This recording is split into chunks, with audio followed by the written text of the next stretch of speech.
Okay, para. Ayun. Very good. Okay, deck of cards naman tayo. Okay. Ito na po yung baraha. Okay? Ito na po yung baraha. Nakakita po ba kayong baraha?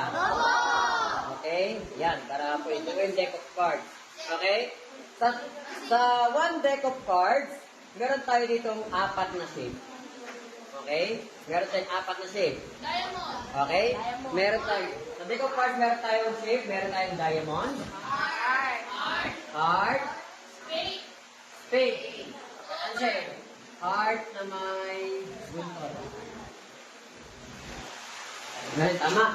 Ayan, basta na. Okay yan. Then, flower. Para, titawag siya ano,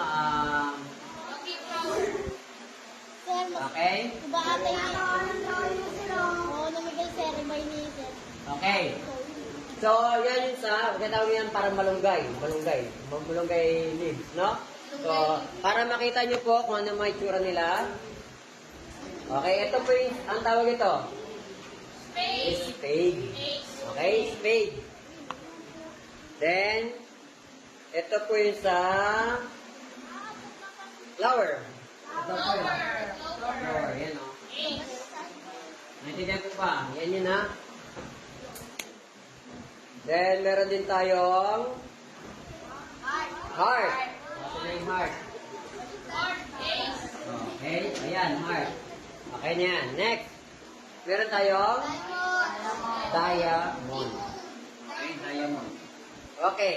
Now, every shape po na meron. Okay. Anong katumbas ni ace dito? Ang tawag ito ace. Anong katumbas ng bilang na to? 1. Kaya po isa lang yung kanyang count dito. Tama? Now, sa deck of cards, meron tayong may mga number tayo dyan. Ace. 1, 2, 3, 4, 5, 6, 7, 8, 9, 10. Ano mga letters pa? Meron tayong mga letters dyan na J. O tinatawag natin Jack. Okay, Jack. Ay, meron tayong J. And then, Queen. Okay, meron tayong, ang letter to? Q.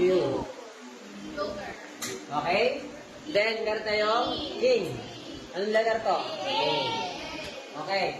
Now, bilangin po natin sila lahat kung ilan pong numbers na meron dyan talaga. Okay? Ay, hindi pala. Ace na siya. Okay?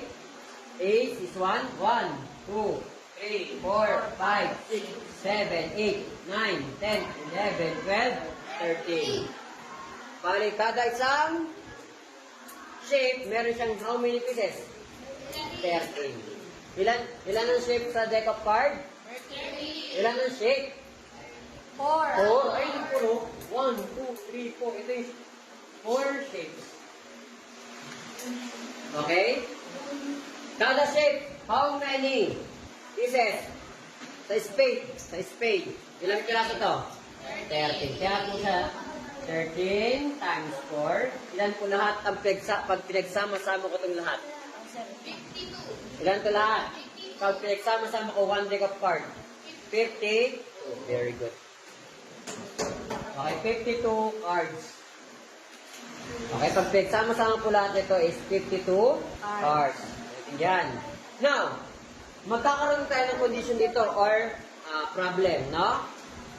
Okay, ang tanong, how many probability is equal to, okay, ilan ang total? Total possible outcomes is?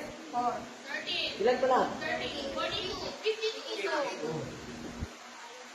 Okay. Kung ilan lahat to, ne? Next, ang question. Okay.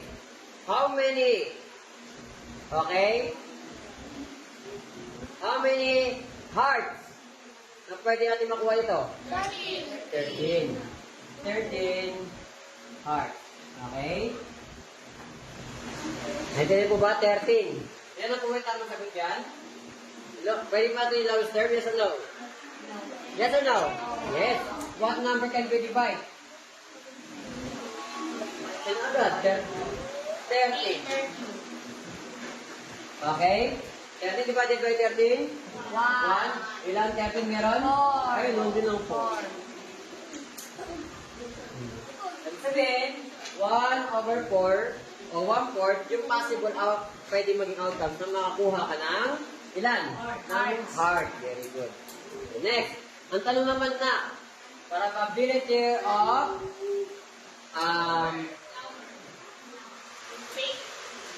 okay, hindi. Okay, parang lahat naman ganito na eh. Spade, heart, parang ganyan na yan. Alos lahat pare-parehas na yung magiging sagot.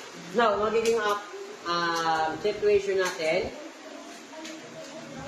What is the possible outcomes? How many? No? How many shapes are there in deck of cards? 4. Ilang shape meron dito? 4. 4 shapes. Ano pa yung mga shapes natin? Diamond, heart, spade, Flower. Okay. Sabihin 4. Now, meron tayong 4 shapes, no? Now,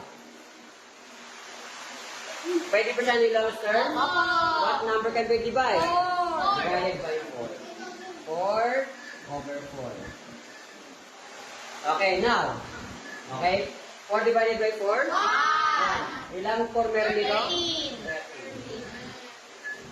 Naintindihan po ba? Ibig sabihin, 1 over 13. Yun, napakasimple. Mahirap na dali. Dali.